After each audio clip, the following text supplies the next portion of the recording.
They call it simplification when they take apart your life and stack it in label bins. Donate, keep, Dad's junk. That last one had a smiley face drawn in purple marker. Saturday, June 8th, 9:12 a.m., I was at my kitchen table with a chipped mug of black coffee and the hum of a refrigerator that whined in F-sharp. Samsung RF23J9011SR. Bought in 2016. Still resentful about ice. My phone buzzed. Emma? My daughter. My only daughter. Dad, she said. No good morning. No, how are you breathing these days without Mom? We sold your car. Silence has a color. Mine was beige, like the laminate countertop I'd repaired with epoxy last winter. The words didn't quite land. They hovered, looking for somewhere to bruise. My car? It's a good thing, she said briskly. You don't drive much. Andrew closed the deal this morning. $24,000 even. He got a great price. Andrew is my son-in-law, who laughs like a closing argument. I stared past the phone at the magnet board on the fridge. DMV renewal notice, due June 30th. Oil change punch card. A curling photo of Emma, age 8, missing 2 front teeth, holding a trout and a popsicle. You sold my car without asking, I said. Each word balanced carefully so I wouldn't drop them and sound old. It's safer this way, she went on. Also, we listed the house. Don't freak out. It's just smart timing. Rates are what they are, but inventory's tight. Lydia says we could get $780,000 as is. Maybe more if we touch up the bathroom grout. Lydia, her realtor friend from Pilates. The bathroom grout that Mom and I set on a humid Saturday in 2002, laughing when the radio kept playing the same Santana song. You listed my house, I repeated. Well, I was still in it. It's a formality, she said. Look, we'll set you up somewhere. There's a nice senior complex in Downey with a koi pond. We'll handle movers. Andrew already talked to the bank about a bridge loan. We'll make this easy for you. Easy for me. The way an executioner orders a last meal. I set the mug down carefully. Emma, I said, when did you sell my car? Yesterday evening. Pickups today at 1. My mouth was dry. My title. You signed that durable power of attorney last October. Remember? When you had that dizzy spell. Andrew said it was better to have things in place. Just in case. I did remember the dizziness. The ambulance ride where the EMT asked about my birthday, and I said, June 10th, 1955, too fast, like a test. I remembered Andrew at my kitchen table, spreading papers like a magician. Just a contingency. We love you. We'll never use it unless you need help. He'd smiled with all his teeth. My right hand shook. I covered it with my left, so she wouldn't hear it on the line. Emma, I said very quietly, don't touch anything else. She took a breath, bright and managerial.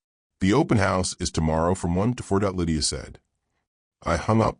I stared at the fish magnet, at the DMV card, at Mom's recipe for lemon bars in her right slanted handwriting, pinned under a faded Safeway coupon. The refrigerator hummed. A hummingbird tapped the kitchen window, eyeing the red plastic colander on the sill as if it might be a flower. I looked down at my hands. They were my father's hands. Old, sure. Clumsy with grief. Yes. But not dead. Not yet. I took another breath. Then I opened the drawer where I keep old keys, expired gift cards, and documents no one thinks I know about. And I pulled out the blue folder, labeled if they get greedy. I started the folder the night after Maria's memorial, October 12, 2023, when the house smelled like lilies that died prettier than people do. It didn't have plans then. It had receipts. $26,900. Emma's wedding extras in 2011 chivalry chairs, a gelato cart she insisted her guests needed because it was august and whimsical. $48,000. A loan to Andrew for a nap idea that burned through money like incense and vanished in a whiff of jargon. $1,400 here, $2,200 there. Tutoring for their son, the mini split AC so the nursery won't be stuffy. Tickets to Mao for spring break, because the deal will never be this good again. The sums were never obscene by themselves. They were pebbles in a jar. One day, you look, and you've built a mountain. I added the October POA, durable power of attorney, to the folder. I added Emma's text on December 5th. Can you send $3,000 by Zelle? Andrew's bonus is delayed because of fiscal issues. On January 14th, I wrote in my terrible block letters $78,500. Down payment help for their new Lexus, when Andrew swore the dealership would give them an insane interest rate otherwise. Interest is for other people. Parents pay in love. By March, a trickle of auto-pays started crossing my statement like ants. Premium wellness membership, $129.99. Cloud something, $39. 2 trial subscriptions that never ended. The cable package got fatter without me touching the remote.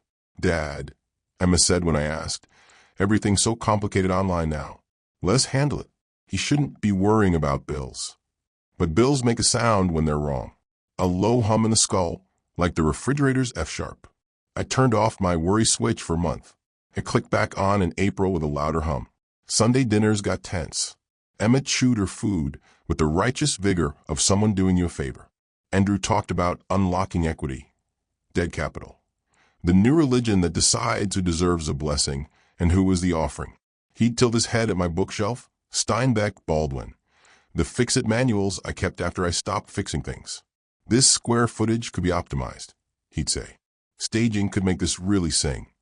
I smiled and cut my chicken. The knife slid through without resistance. It's the soft ones you underestimate. After I hung up on Emma, I called someone who doesn't tell me how to feel. My banker at Chase, a woman who actually reads the fine print and once talked me out of a certificate of deposit because you'll hate the penalty, Mr. Vega. Monica, I said, I need to report a potential misuse of a power of attorney. She went quiet in the way good bankers do when you say the magic words. Are you safe right now? She asked. I appreciated the grammar of the question. It left me room to say no. I'm in my kitchen, I said. My daughter and her husband sold my car under a POA and listed my home. Understood, she said. Do you have the original POA document? Copy, I said. Blue folder. I can bring it in. Don't bring it in yet, she said. Email me scans. I'll flag the accounts to require in-person verification for any activity under POA. I'll also contact our legal. They can refer you to a notary for a revocation if you want to go that way. I want to go that way, I said. I hung up and scanned the pages with my old HP OfficeJet 4630 that still squeaked like a mouse in a trap. The paper came out warm. My hand steadied as if my bones remembered work. Measure, mark, cut, set. Then I opened my Fidelity account and moved every transferable dollar. $327,400 from my taxable brokerage into a newly created trust account I'd named after Maria's lemon tree. I smiled at the name. Petty? Maybe. Satisfying? Absolutely. I called my insurance agent. I think my Toyota's being picked up at 1. Can we pause comprehensive coverage retroactively? You can't time travel, she said dryly. But we can update the garage and you can file a report if you didn't authorize a sale. Would it matter that they had a POA? It would matter whether the POA covered that act, she said, and whether you still had capacity when it was used. Talk to an attorney. So I called an attorney, not Emma's friend of a friend, mine, a man with a bulldog jaw and a sense of humor so dry could crack glass. Bring me the POA, he said. Let's see if they built themselves a guillotine. By noon, the folder was in my passenger seat, and I was driving my car for what might be the last time. The air smelled like June. The lemon tree in the backyard had one stubborn fruit on a bare twig. I tapped the steering wheel in time with an old song. The Toyota's dashboard clock clicked from 12:59 to 1:00 as I passed the end of my block. In my rearview mirror, a white flatbed eased to a stop in front of my house. Not yet, I told the windshield. I'm not done with you. At 1:22, I signed a revocation of POA in a notary's office that smelled like toner and tiredness. At 2:05, Monica called.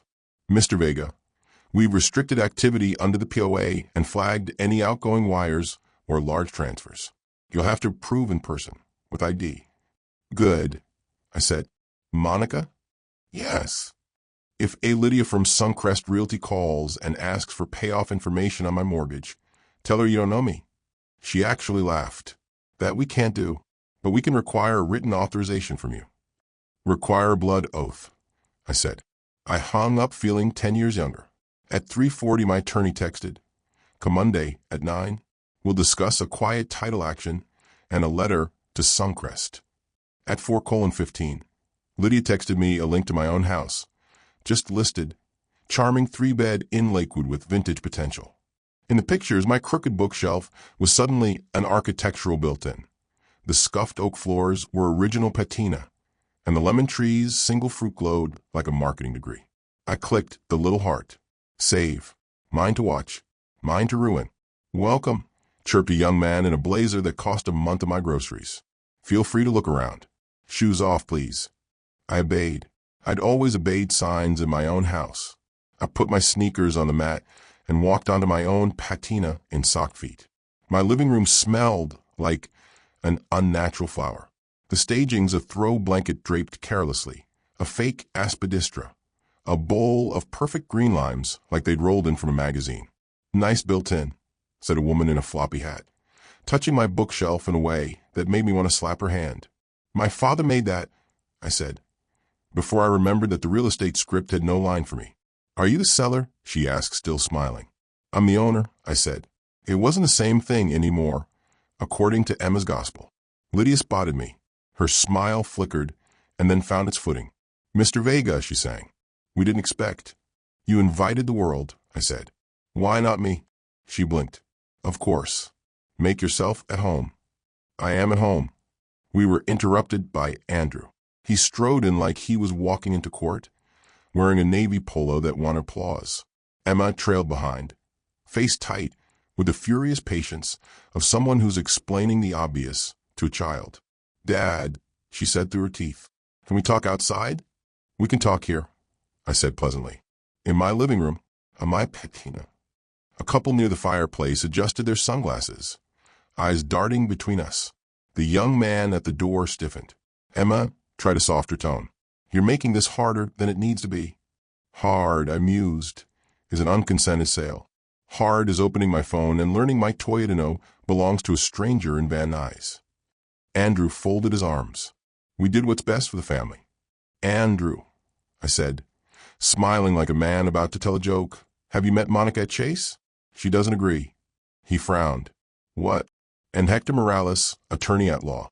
He has concerns about the wording on that POA and questions about the notary seal. Did you know, I continued, turning to Lydia, that a durable power of attorney can be revoked at any time by the principal, and that financial institutions can require fresh confirmations? I do. Lydia's lipstick went pale. We have a signed listing agreement. And I have a revoked POA, I said. Also, I showed her my phone with Monica's email. Effective June 8, 2:00 p.m.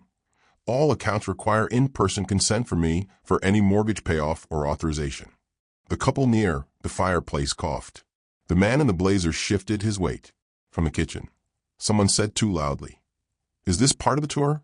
Andrew leaned in, voice low. You're embarrassing yourself. No, I said calmly, then louder. I'm not for sale. People actually clapped. Not many. 2, maybe 3. But the sound startled even me that Lydia's smile cracked. Emma's eyes flashed. You always do this, she hissed. Make it about you. It is my house, I said. Andrew started to say something legal sounding. From the doorway, a uniformed officer cleared his throat. We had a call, he said neutrally. Disturbance at an open house. Lydia fluttered. Officer, everything's fine. This is just... No disturbance, I said. Just a misunderstanding of ownership. We're handling it. The officer scanned the room. His gaze landed on my bookline wall, then on me. It's funny what people decide you are by your face. He tilted his head. Sir, do you live here? Yes. Do you have ID? I handed him my driver's license. He looked, nodded, and handed it back. Folks, he said to the room, if there's no physical altercation, I'm going to let you all sort this. After he left, the open house thinned like air before a storm. When the last guest's footsteps faded, I turned to Lydia. Take the listing down, I said. Now, she folded. People like Andrew use words like leverage. People like me use gravity. I'll talk to my broker, she murmured. You can tell your broker, I said, that if my house appears online tomorrow, he'll get a letter and a complaint to the Department of Real Estate with attachments. Attachments. Emails. Texts. The revocation, I said. My folder is very neat. I went home, left my shoes on, made myself a sandwich. Wheat bread, turkey, mustard, a slice of tomato that tasted like sun. It was the best sandwich I'd had in months. Monday 9:00 a.m. I sat across from Hector Morales in a conference room cooled to the legal standard of 68 degrees. holding a pen that felt heavier than its ink. "We'll file a notice of revocation with the county," he said, shuffling papers in a stack that would make a more dramatic clatter if he were that kind of lawyer. "We'll send Suncrest a demand to withdraw the listing. And this is the fun part. We'll file a temporary restraining order enjoining the misuse of the POA. "Fun," I echoed. He glanced at me over his glasses. "Mr. Vega, I assume you don't want to live under the same roof as your daughter and son-in-law's plans." "I do not," I said. "Then sell," he said simply. "Not under their terms. Under yours. Choose the buyer, choose the terms, choose where you land. Do not negotiate with people who think they've already divided your estate." "Is that a legal strategy?" I asked. "It's survival strategy." By Wednesday, with a haste that would have alarmed me if I were a different man, I had met a buyer. A quiet woman in her 50s who'd been outbid 4 times in this rotten market and cried in my kitchen when she saw the lemon tree. She didn't haggle. I liked that. She wanted a 30-day close. I liked that more. $765, she said, eyes on the floorboards. "As is. I'll fix the grout." "No escalation clause," her agent said weakly. "No," she said. I shook her hand. "You'll need a better rake for the magnolia leaves," I told her. "They stick." I called Monica. "Pay off the Helic," I said. $41,300 remaining. A debt I took when Emma said she just needed help bridging a gap. Bridge loans, bridges across chasms. Always my money filling the river. I closed the line like you close a wound. I called the DMV. "There's a sale of a vehicle I didn't authorize under a now revoked POA," I said. I filed a report. I called my insurer. I called a locksmith. I called a moving company owned by a woman named Auralia who said, "I'll bring the good guys." Andrew called 17 times. Emma called 22. Texts arrived in clusters. "Dad, you're being vindictive. We already told the kids about the new house near our school. You don't know what you're doing with money. This is elder abuse of yourself." That last one made me laugh.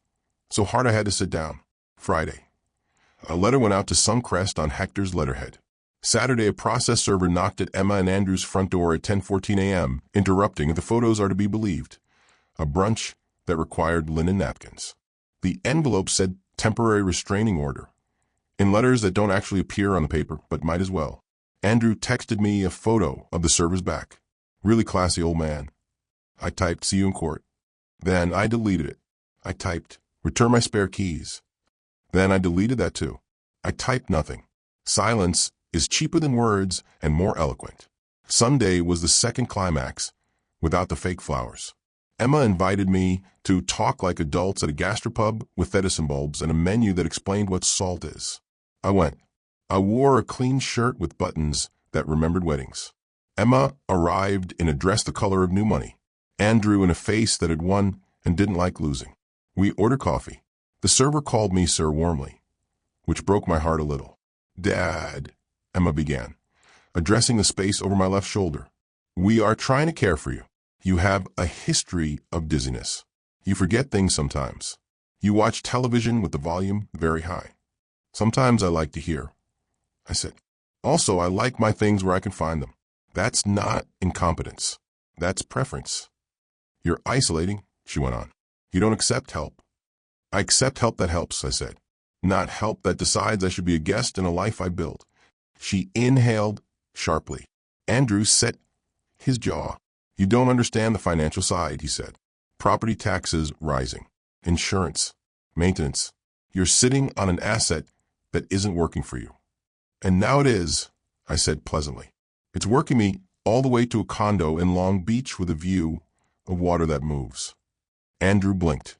"A condo? You what?" "I sold the house," I said. I let the words rest on the table like a napkin.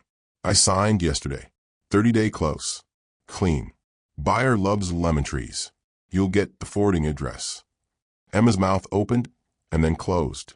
"You sold," she started to cry. She's always been a beautiful crier. It used to shatter me.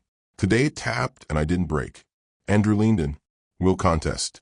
You're not competent. We'll have you evaluated." "Careful," I said softly. "I have a folder. I have a bank that likes me. I have a lawyer who reads footnotes for fun. And I have your text messages, Andrew. The ones where you practice your big words on Liddy about liquidating before the old man changes his mind." He paled. You went through my... You left your iPad at my house, logged into your iCloud, the day you sold my car, I said. I'm old, son. I'm not invisible. The server, poor thing, arrived with a check, as if she'd wandered into a play without knowing her lines. I took it. I put my card down. I paid for our brunch, like I have paid for everything. And for the first time it felt like a choice, not a tithe. When we stood, Emma gripped my arm.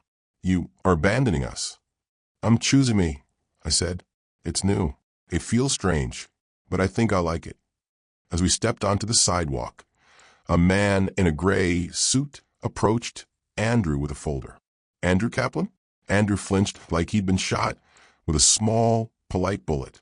The man handed over the documents. Service of process, he said, and left.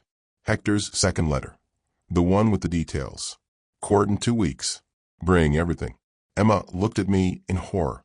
Dad. You set the game, I said. I learned the rules. The last day I had keys to the Lakewood house. I walked from room to room with a rag and a spray bottle like a priest with incense. I dusted the bookshelf my father built. I ran my finger along the windowsill where the hummingbird had tapped. I put 3 recipe cards in a small wooden box. Maria's lemon bars or pozole, and a cake that never quite came out right, but made the house smell like Sundays. Aurelia's guys carried my life into a truck with a care that made me want to hug strangers. The lemon tree watched in its single fruit patience. You going to miss this place? One of the movers asked, resting a box on his hip. Yes, I said, because I do not lie about love, but I won't miss being prey. He nodded like he knew. Maybe he did.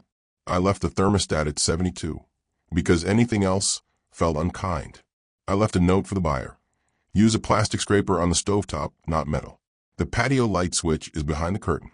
The lemon tree will feed you if you water it. At closing, in a bland room with a pen on a rope, the escrow officer congratulated me. She slid a folder across, numbers marching like soldiers. After paying the HELOC, the taxes, the fees, the check was $711,082.34. Enough to make even Andrew say the word please. I drove to Long Beach in a rental because my Toyota lives in Van Nuys. I unlocked a door that opened to a small square of sky and the sound of gulls that, forgive me, seemed dumber than other birds but more joyful. I put the 3 recipe cards on the counter. I took a lemon from a bowl store-bought for now and zested into sugar with a cheap grater I'd bought at Target on the way. Maria's lemon bars baked in a new oven that didn't yet know my habits. They came out a little too brown at the edges. I ate one standing up. My phone buzzed. Emma. I let it go to voicemail. It buzzed again. Andrew. Then my banker. Monica, just to say the wire had landed. And did I want to set up automatic payments for my HOA dues? Yes, I did. Like automatic for things that give back. Into the evening, with the window cracked to let in the harbor and the laughter of young people who still think money is a personality, I read. I fell asleep on the sofa like an old man who'd earned it. In the morning, I walked to the water with a cup of coffee and watched as a pelican skimmed the surface like a slow miracle. A text arrived from an unknown number. A photo of my old lemon tree, its single fruit bright as a coin. Thank you, it said. We'll take care of it. I stared at the picture and thought about ownership. How it's not about paper. Not always. It's about standing in your kitchen with your hands steady, your coffee warm, your folder thick, and the knowledge that you can leave a place without leaving yourself behind. My daughter called me to say they'd sold my car and listed my house. So I froze the accounts and sold the house myself. And when the check cleared, I remembered the whole point of lemon bars. You don't eat them to be fair. You eat them to be happy. I lifted my cup toward the long blue morning and said, to no one in particular, now finally mine.